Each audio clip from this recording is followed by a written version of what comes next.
इस कार्यक्रम के पुण्यार्चक हैं श्री वर्धमान श्वेतांबर स्थानकवासी जैन श्रावक संघ ट्रस्ट, उपाध्याय प्रवर प्रवीण ऋषि चातुर्मास समिति। तब गुरुदेव फरमाते थे कि प्रवचन देने के कारण से दूसरा सुधरे या नहीं सुधरे, उतने समय तक तेरा मन स्वाध्याय में रहेगा, तो उतने समय तक तो प्रभु की वाणी की प्रभावना करेगा, उसके कारण से तेरी निर्जरा और पुण्य का बंध होगा। सामने वाला सुधरने के प्रयासों में, कराने के प्रयासों में, इतने कार्यक्रम चलाते हैं, सब लोग करते हैं क्या? लेकिन कराने के प्रयासों में कहीं की कहीं पहुंच जाते हैं। फिर याद करो, मरीचि को याद करो, भगवान महावीर का जीव भगवान ऋषभदेव के शासन में भगवान महावीर का रास्ता छोड़, भगवान ऋषभदेव का रास्ता छोड़ दिया, संयम का रास्ता छोड़ दिया। स्वयं उस रास्ते पर नहीं है, लेकिन हजारों लोगों को भगवान ऋषभदेव के पास भेज करके संयमी बनाया। ये कराने के प्रयास है। और आपसे भी आग्रह है ना, करण में शक्ति लगा रही हो, जरा कराने में लगाओ, है ना। और कराने में शक्ति कम से कम पर्युषण पर्व में तो सभी ने रानी चेलना का रोल तो निभाना ही चाहिए कि जब तक श्रीमान जी व्याख्यान में नहीं आते हैं तब तक मैं पानी नहीं पीऊंगी। और यदि तुम्हारे सैनिक कह दे कि तू पानी पी के मत पी, मैं तो आऊ को नहीं, तो समझ ले जो थका मत प्यार कितो है।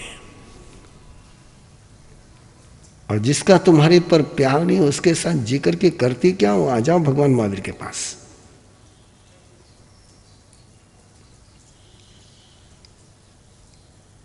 कराने के प्रयास, उस कराने के प्रयास में कालू सोकरी को पनिशमेंट देकर के जेल में बंद किया, और राजा श्रेणी को रात को नींद बड़ी चैन की आ गई। क्या भी हमारा नरक गतिर बंधन टूट गया।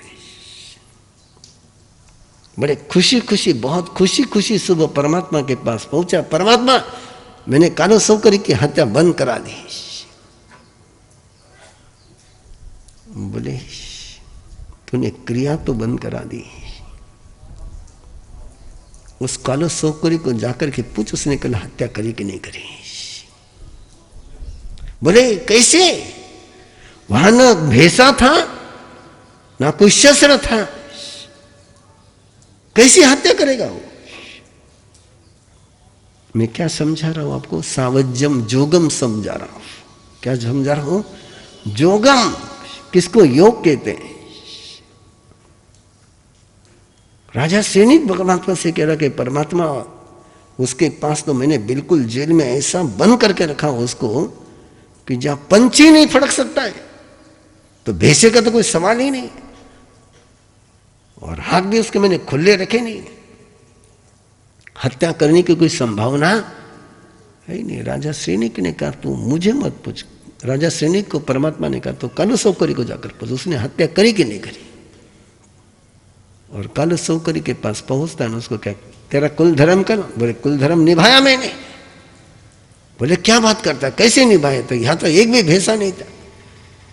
बोले मैंने भावों से कर लिया, मेरा बॉडी का मेल निकाला, भेसे बनाए और चढ़ा दिए। कई बार हमारे पर भी ऐसी बारी आती है, उसमें माथे को हाथ लगाना ही पड़ता है ना। कितो ही केवल वो, मैंने आपको एक बार कहा था कि एक युवक गुटखा खाता था, और गुटखा खाता तो साथ में चल रहा था, तो उसके दोस्तों ने कहा मां साहब तुम्हारा बहुत भगत बन करके घूमता है, गुटखा खाता है। मैंने कहा तो अभी बुलाता, पचकान देता हूँ। बोले मां साहब कईयों से पचकान ले चुका है, कईयों से पचकान लेने की मना नहीं, गुटखा उसने छोड़ना नहीं। मैंने कहा कमाल हो गई यार बात। मैंने बुलाया उसको, मैंने कहा तू पचकान तोड़ता? बोले नहीं मारा साहब। गुटखा खाता? बोले हाँ खाता हूँ मारा साहब। पचकान लेता हूँ? बोले लेता हूँ। तोड़ता हूँ? बोले नहीं तोड़ता हूँ। मुझे हो गया यार, गुटखा खाने के पचकान लेता है, गुटखा खाता है और फिर कहता पचकान तोड़ता नहीं हूं।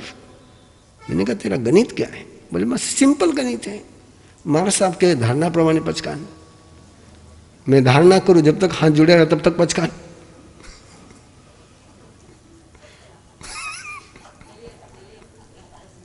धारणा कर ली मैंने, जब तक हाथ जुड़े हुए हैं तब तक पचकान, हाथ छूटे पचकान। ऐसे लोग जब मिलते तब कितनी खुशी होती होगी। तो राजा श्रेणी की क्या हालत हुई होगी, क्या हालत बन गई होगी उसकी। क्यों कि कालो सोकरी के योग, अंदर के स्पंदन, वो स्पंदन, और ये स्पंदन कितने भयंकर है। आगम में प्रसंग जाता है तंदुल मत्स्य का। तंदुल मत्स्य यानी चावल के दाने जितना जिसका शरीर है, चावल के दाने जितना शरीर है, और वो मगरमच्छ की आंख पर है इसलिए जिंदा है, और कहीं निकल जाए तो पता ही नहीं चले। और मगरमच्छ मुंह खोलता है, पानी अंदर लेता है, मछलियां अंदर आती हैं, वापस पानी बाहर निकालता है, छोटी छोटी मछलियां निकल जाती, बड़ी बड़ी मछलियां अंदर रह जाती है। और तंदुल मत्स्य वहां बैठे बैठे सोचता है कैसा ये मूर्ख है, इसकी जगह पर मैं होता एक मछली को बाहर नहीं जाने देता। कहीं कर सके हो, कहीं कर सके।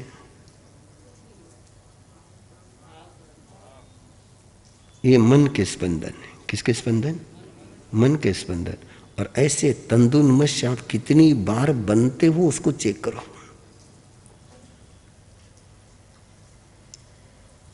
टीवी देख रहे हो, क्रिकेट के मैच देख रहे हो, और किसी से कोई बॉल मिस हो गया है, इसकी जगह पर मैं होता ना तो छक्का ही लगाता है। क्या बने हो, क्या बने हो? तंदुल मत्स्य बने। क्या बने? तंदुल मत्स्य बने। 92 की बात कर रहा हूं, 92 की बात कर रहा हूं। उस समय इतना टीवी का मामला नहीं था, केवल एक दूरदर्शन ज़्यादा चलता था। और उस समय दूरदर्शन पर एक कोई सीरियल चल रही थी, बहनों ने आकर बताया, बहनों मैंने बहू ने आकर के कहा मुझे कि उस समय एक सीरियल चलती है, डाउरी को लेकर के सास कैसे परेशान करती है, अपनी बहू का मर्डर करती है, और फिर उसको कैसे पकड़ करके कोर्ट से सजा मिलती है। उसका एपिसोड टीवी पर चल रहा था। और सास ने बहू से कहा, वह सास तो गलती कर गई जो पकड़ी गई, वह सास तो गलती कर गई, वो पकड़ी गई। मैं तो ऐसा मर्डर करूंगी तेरा कि पकड़ी नहीं जाऊंगी।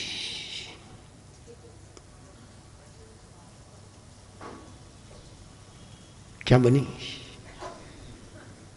तंदुल मत्स्य। ऐसे कितनी बार हम तंदुल मत्स्य बनते हैं। ये मन के स्पंदन, ये अंदर में जब तक जन्मते रहेंगे तब तक सामायिक होती नहीं है। परमात्मा उसको सावज्जम जोगम विरही कह रहे हैं कि अंदर के वो सारे निगेटिव स्पंदन, पाप के कंपन, पाप के वाइब्रेशन, पाप की तरंगे ना तन में उभरे, ना मन में उभरे, ना जुबान पर उभरे, उसको परमात्मा सामायिक कहते हैं। और इसलिए आपके सामायिक के 32 दोष बताए। कितने दोष बताए? पहले आपके काया के दोष देखो आप, है ना। मन के दोष के बाद में करूं मैं। चल आसन, 48 मिनट में आसन चल, होता ही नहीं होता है, तो फिर दोष लगता ही नहीं लगता है। कुआसन, भीमासन, ये काया के दोष तो पहले टालो, मन के दोष की बात तो बाद में। 48 मिनट बिना आसन हिलाए बैठना तो सीखो पहले। और जिस समय तुम आसन हिलाते हो, क्यों आसन हिलाने की मनाही? कि जिस समय तुम्हारे काया में दुख का स्पंदन होता है। किसका स्पंदन होता है? आसन कब हिलाएंगे आप? पांव कब हिलाएंगे? वहां दर्द होगा। दर्द क्या है? निगेटिव वाइब्रेशन, पाप का वाइब्रेशन। और वो पाप का वाइब्रेशन हुआ और आपने पांव हिलाया तो काया में स्पंदन कौन से हो गए? वो देखो। इसलिए परमात्मा ने कहा काया के दोष, वचन के दोष, मन के दोष, ये 32 दोष तो टल जाए एक बार। और काया का तो पहले टलना ही चाहिए। कैसे बैठना ये सीखना ही चाहिए कि 48 मिनट ऐसे बैठो कि गणपति बप्पा मोरया। हिलना नहीं चाहिए। हा?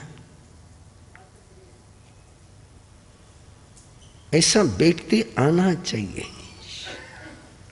और ये इच्छा का सवाल नहीं है। इसके लिए क्या लगती है? ट्रेनिंग लगती है, तकनीक लगती है। वो तकनीक आए तो आराम से बैठ सकते हैं। 48 मिनट क्या, 8 घंटे बैठ सकते हैं।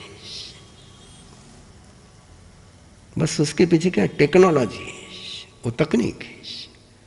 पर आपने को तो कल करे में बनते बोलना है। आपने को टेक्निक सीखने के पचकान है ना? हमारे साथ विश्व कटे हो सके कहीं वो पाँव में तो।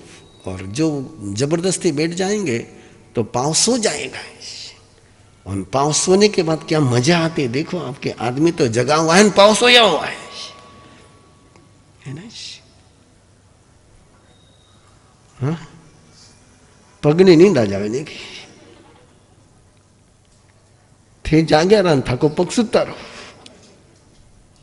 तो समय किसको कहते हैं? कि तुम 48 मिनट बैठे हो तो शरीर में ऐसी सुख की तरंगे, आनंद की तरंगे, खुशी की तरंगे चलेगी, तब जाकर के काया की सामायिक होगी। और शरीर में कटे माथो दुख रही है, कटे उबासी आ रही है, कटे आंग मरोड़ रही है, कटे कड़का मोड़ रही है ना? कटे कड़ लाग रही है, रग लाग रही है। इसमें सारे स्पंदन कौन से आएंगे आपके? सामायिक के। मां साहब इतनी सामायिक का करे कई मिलियंस को नहीं बने है ना? दूषित आहार करने से शरीर का पोषण होगा क्या? दूषित पानी पीने से आपके शरीर का पोषण होगा क्या? दूषित हवा लेने से आपके लंग्स अच्छे होंगे क्या? तो दूषित सामायिक करने से आपकी आत्मा का कल्याण होगा क्या?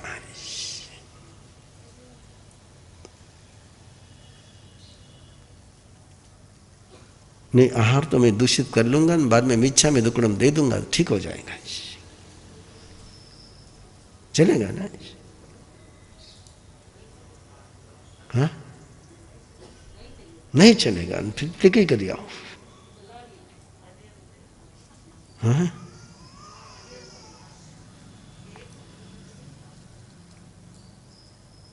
क्योंकि आगे जो सारा पाठ चलना है वो सामयिक की शुरुआत हो गई। आगे 24 तो आएगा, आगे वंदना आएगी, आगे प्रतिक्रमण आएगा, आगे कायसर्ग आएगा, आगे प्रत्याख्यान आएंगे। और वो सारे आपको बड़े चुभते चले जाएंगे, है ना? चुभेंगे सारे कि हम सामयिक कर रहे हैं, हम प्रतिक्रमण कर रहे हैं, हम 24 तो कर रहे हैं। और 24 तो करके कई लोग मिलते हैं, मासा मैं लोगों से कि माला गिनता हूं, ठीक है, लोगों से कि माला गिनता हूं, लेकिन समय तो पराक्रम में जाकर के पूछो 24 तो करने के बाद क्या होता? वो तेरे जीवन में हुआ क्या? तेरा दर्शन विशुद्ध हुआ क्या? और दोनों के परिणाम अलग गए। 24 स्तव का परिणाम अलग गया, स्तव स्तुति का परिणाम अलग गया। थौ थुई मंगल न मनते जीवे किम जनई, धनसन लब्धिम जनई। और जहां 24 स्तव की बात आ गई वहां कहते दर्शन विशुद्ध होगा।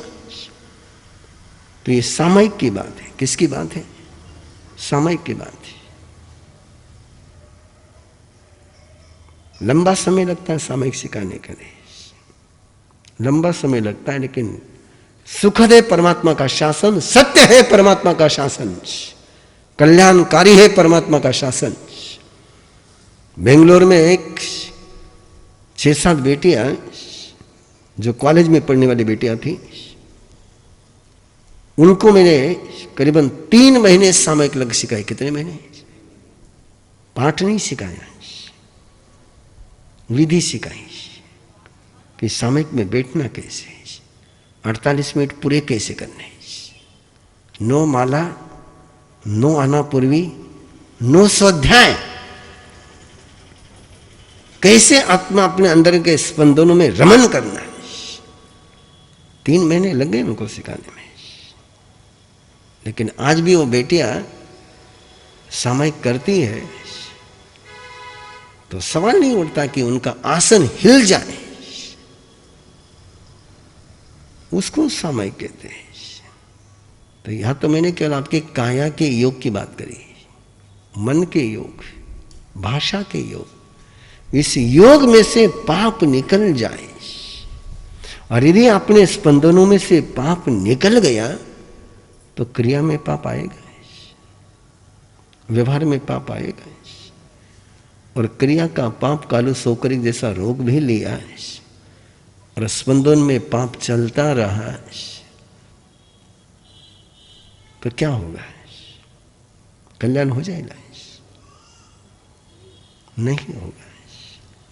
तो ये करना भी चाहिए, कराना भी चाहिए, और ऐसी ट्रेनिंग होनी चाहिए। आपको याद है नहीं, मुझे पता नहीं, लेकिन परमात्मा के पास जिस समय कोई व्यक्ति दीक्षा लेता तो परमात्मा 6 बातें पहले सिखाते थे। इस कार्यक्रम के पुण्यार्चक हैं श्री वर्धमान श्वेतांबर स्थानकवासी जैन श्रावक संघ ट्रस्ट, उपाध्याय प्रवर प्रवीण ऋषि चातुर्मास समिति, महावीर भवन इंदौर।